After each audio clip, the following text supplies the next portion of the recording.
ایک آدمی سے آپ پوچھیں کہ بھئی آپ کے پاس اتنا سرمایہ ہے، آپ کاروبار کیوں نہیں کرتے؟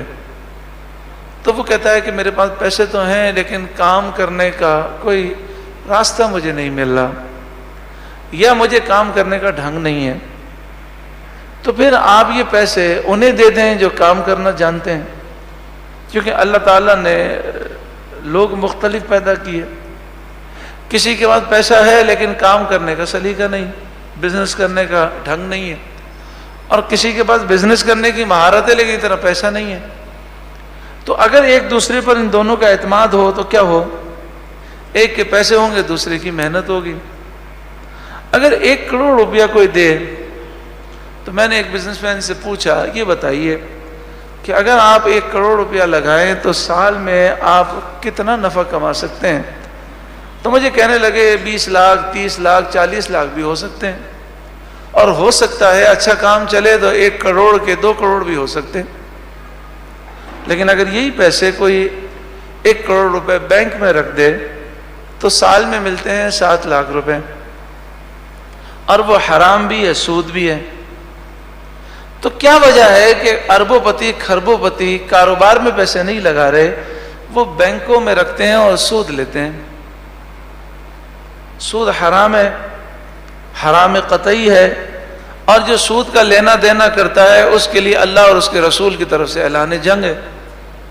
اس کے باوجود وہ پیسے بینکوں میں رکھ کر 1 کروڑ پورا سال پڑا رہتا ہے تو 7 لاکھ ملتے ہیں، 7 لاکھ۔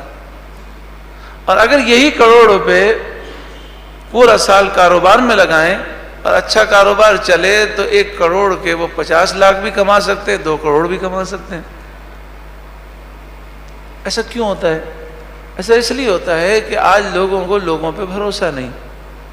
اگر ہم سب دیانتدار ہوتے اور بزنس جو ہماری کمیونٹی ہے، جو بزنس مین ہے، تاجر ہے، وہ فراڈ نہ کرتے اور ایک دوسرے پر اعتماد ہوتا تو لوگ یہ سارا پیسہ بزنس میں لگاتے۔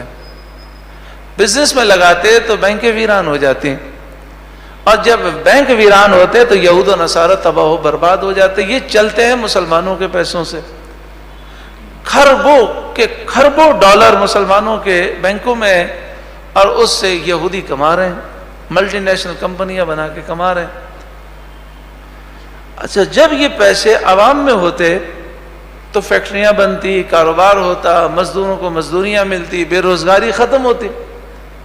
کسی کو اگر میری یہ بات سمجھ میں نہ آئے تو وہ معیشت کے ماہر سے پوچھ لے، اس سے پوچھیں کہ پاکستان میں 7% سود دیا جاتا ہے، شرح سود انٹرسٹ ریٹ 7% ہے۔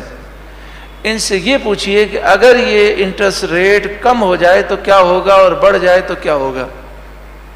تو ہر ماہر معیشت آپ کو ایک ہی جواب دے گا، انٹرسٹ ریٹ اگر بڑھ جائے تو بے روزگاری اور بڑھے گی، اور کم ہوگا تو لوگوں کو روزگار زیادہ ملے گا۔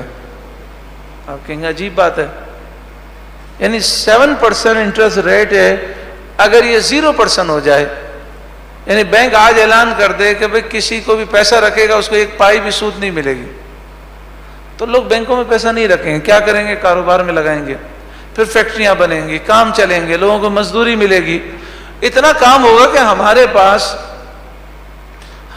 مزدور ختم ہو جائیں گے، ہمیں باہر سے منگانے پڑیں گے۔ جتنا انٹرسٹ ریٹ بڑھتا جائے گا لوگ اپنے پیسے بینکوں میں قید کرتے جائیں گے، اور بینک کیا ہے؟ گیم آف منی ہے، صرف دولت کا کاروبار ہے اور کچھ بھی نہیں۔ یعنی دولت کا کاروبار کیا؟ دولت کا کھیل ہے، گیم آف منی ہے۔ جتنا انٹرسٹ ریٹ بڑھے گا لوگ بینکوں میں پیسے ڈالیں گے، اور جب بینکوں میں پیسے ڈالیں گے تو نتیجہ یہ ہوگا کہ پھر ہماری تعمیرات رک جائیں گی، فیکٹریاں رک جائیں گی، کام رک جائے گا۔ تو اللہ تبارک و تعالی نے سود کو حرام جو کیا، صرف یہی نہیں کہ اللہ کا حکم ہے، اللہ کا حکم تو ہے، لیکن اس چیز کو سمجھنا ہے کہ اللہ نے، اس کے رسول نے جس چیز کو حرام کیا وہ ہمارے لیے نقصان دہ۔ اگر سود میں کوئی فائدہ ہوتا، 1% بھی فائدہ ہوتا تو اسلام حرام نہ کرتا۔ سود میں نقصان ہی نقصان ہے۔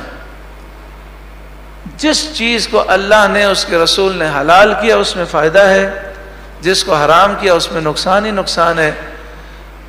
بتائیے بکرے میں اور خنزیر کے سائز میں کوئی زیادہ فرق نہیں ہے، لیکن بکرا حلال ہے، خنزیر کتنا حرام ہے۔